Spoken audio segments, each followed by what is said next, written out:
जी हाँ, नमस्कार। आप सब जानते हैं कि आम्रपाली के साथ मिष्टी का फ़िल्म शूट हो रहा है और बताया जा रहा है कि फ़िल्म शूट होगा। फ़िल्म का नाम है मधुबाला और वहीं बताया पवन सिंह इनको घर पर आ रहा है।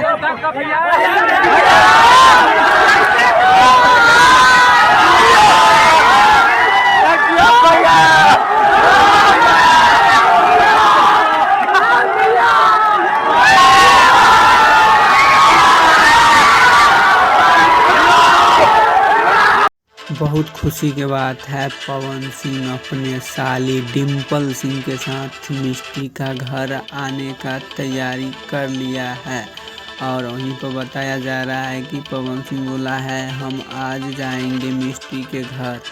बहुत ही खुशी की बात है और पवन सिंह तैयारी कर दिया है मिष्टी के घर जाने के लिए अपने पूरे टीम के साथ। और देखते हैं साथ में डिम्पल भाभी के साथ तहलका मचाने आ रहा है मिष्टी के घर।